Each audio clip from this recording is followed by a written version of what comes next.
Cidade Entrevista deste sábado, falando sobre o transporte de cargas, o potencial da nossa região. Só fazendo uma correção nos números aqui, Maringá conta com mais de 17 mil motoristas no transporte de cargas, né, pesadas, vamos assim chamar, e mais de 12 mil caminhões emplacados na nossa cidade. Então é um número muito interessante. Nós estamos falando com o diretor-presidente do G10 de Maringá, o Cláudio Adamucho, que no passado tiveram uma ideia de juntar 10 empresas para fortalecer o segmento. Hoje conta com 5, mas com uma frota de 1.400 caminhões. Então é um número muito expressivo, muito interessante. Antes do intervalo comercial, a gente falava sobre pedágio. Então, veja bem como é que é a questão do pedágio. O pedágio tem o custo-benefício. Quanto você vai pagar de pedágio e qual é a vantagem que você vai ter. Que nunca, geralmente, a gente faz essa conta. Então, quem é do ramo, quem é do segmento, sabe muito bem nos dizer.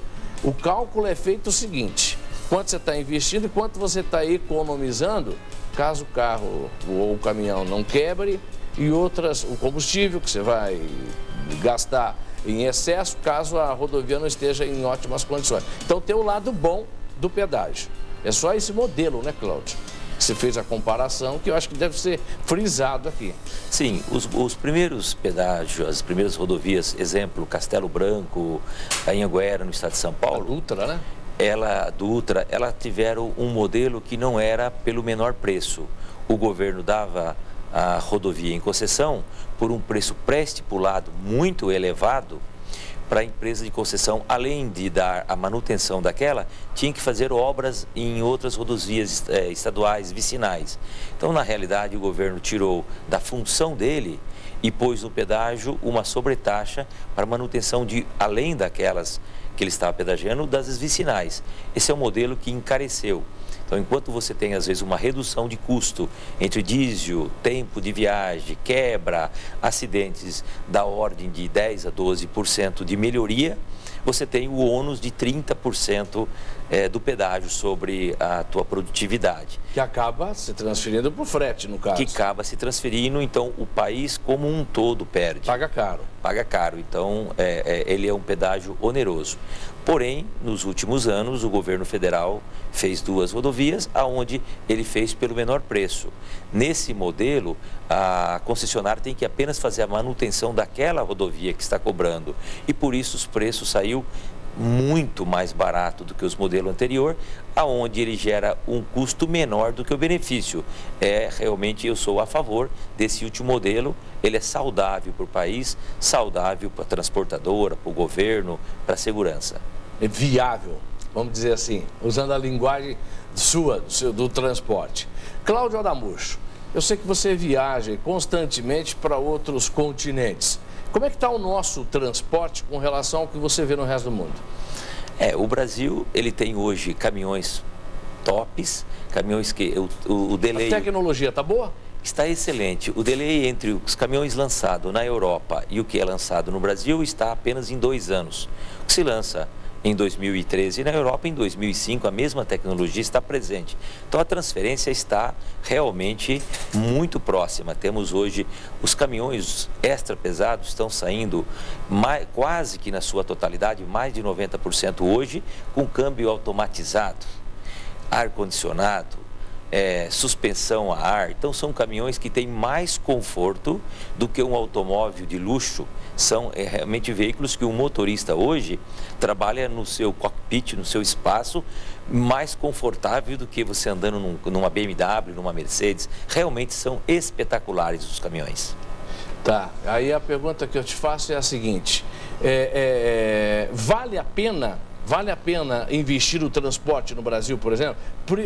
Priorizar o transporte rodoviário? Eu acredito que a intermodalidade realmente é a melhor situação. O governo vai investir no transporte ferroviário e eu acho que isso há uma redução de custo no Brasil. Os modais lá fora variam, né, de percentual. Existem países na Europa, como Espanha, que demanda realmente muito transporte rodoviário. 58% do transporte da Espanha é em cima de caminhões. Então não é muito diferente do Brasil. Você acha que o ferroviário pode concorrer com vocês? Não, eu acho que ele cria uma produtividade, uma competitividade que faz com que se possa distanciar as fronteiras agrícolas. Cada transporte tem a sua vocação. O trem tem vocação para distâncias superiores a 1.000 km e o rodoviário tem vocação para distâncias inferiores a 1.000 km. Então, os transbordos, a intermodalidade realmente é a melhor solução para o Brasil. Entendi, entendi. E a frota do G10, na sua grande maioria, é composta por que marca? Vamos falar agora. Nós temos aí duas marcas específicas. No extra pesado, nós temos uma marca líder no mercado, que é a Scania. Extra pesado são veículos com capacidade superior a 40 toneladas, 50, 53. O bitrem e mesmo as carretas LS, rodotrens. São veículos hoje de 400 cavalos acima. E depois tem os pesados e médios e leve, que é abaixo de 330 cavalos, que nessa marca nós optamos por Mercedes ou Volkswagen. Extra pesado, o DNA Scania, e no médio ou pesado, aí optamos por veículos de outra marca. Tá, o extra pesado, que é o top, vamos assim chamar. Um caminhão desse prontinho, cavalo, a carroceria, no jeitinho para trabalhar, ele sai em média quanto? Vamos dizer um preço de R$450 mil a 550, se o implemento for uma carreta frigorificada, é mais cara se for uma carreta de aço inox, que tem aplicações distintas. Então, de entrada, o extra pesado, top, premium, porém com uma carreta graneleira, é 450 mil. E se a carreta tiver mais valor agregado para produtos específicos, vai subir nesse valor. Vocês trabalham com financiamento também ou não? Sim, todos os transportadores no Brasil nos últimos anos têm tido um apoio do BNDES muito bom. Então, eu ousaria dizer que mais de 90% de todo o caminhão vendido no Brasil utiliza linhas do BNDES. E aí é viável? Aí é viável. Aí ele se paga. Sem essa operação, sem esse dinheiro via Finame do BNDES, realmente os custos deixariam inviável a profissão. Porque é interessante, na aviação, por exemplo, eu sei porque acompanhei o nascimento da Gol. Os aviões, leasing operacional que é chamado. Então a empresa não tem que comprar necessariamente um avião daquele para começar a empresa, né? A Boeing entra lá, financia o leasing operacional, paga X por mês lá para poder ser viável, né? Mas no caminhão não, o caminhão tem que ir lá e comprar mesmo, não tem conversa. O caminhão, essa modalidade do Finame ajuda, então torna-se um equilíbrio para os aviões que são importados e entra com recurso do exterior com juros acessíveis. Então, o leasing operacional versus o Finame nacional, há um equilíbrio nas duas modalidades. Como são bens e capitais para geração de trabalho, de emprego e tudo mais, tem tido o apoio muito forte do governo federal. Cláudio Adamujo, por que é bom, por que é viável trabalhar numa transportadora? Por que é vantajoso para o motorista? Vamos falar na sua principal mão de obra. Eu diria que o motorista tem muitos benefícios.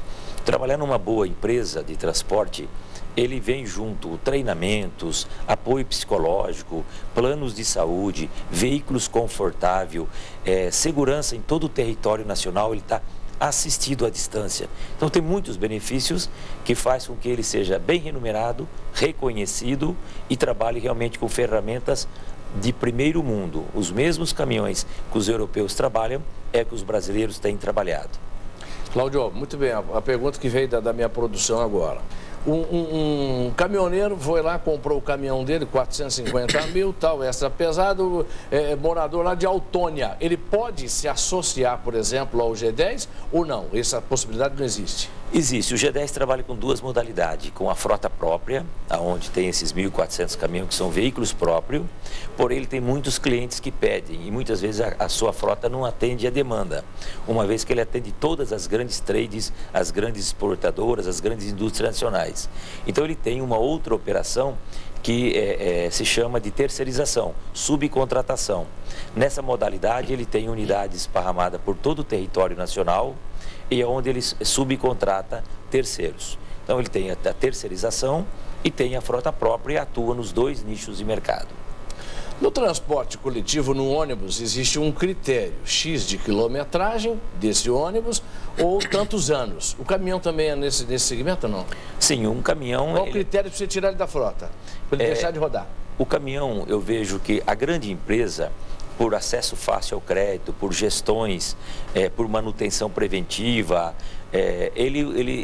nós usamos de 5 a 7 anos um caminhão. Esse caminhão ele tem um uso excelente, boa manutenção, entregamos ele revisado e vendemos para o transportador médio, que compra esse caminhão entre 5 a 7 anos e usa mais 5 anos.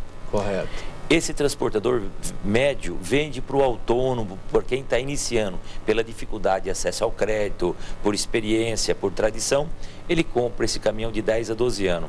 A frota brasileira, nas grandes empresas, então, ele tem a média de 3 anos, são veículos de 0 a 7 anos. Nas frotas médias, ele vai em veículos que dá a média de 7, 8 anos de idade. E como um todo, o Brasil, misturando extra pesados, leves, a frota Brasil, próxima a 2 milhões de caminhão. E quando eu digo caminhão, eu digo qualquer veículo de carga acima de 3 toneladas. Ele tem próximo a 2 milhões de caminhão. E essa frota, no mix, tem 16 a 17 anos de idade, média. De média.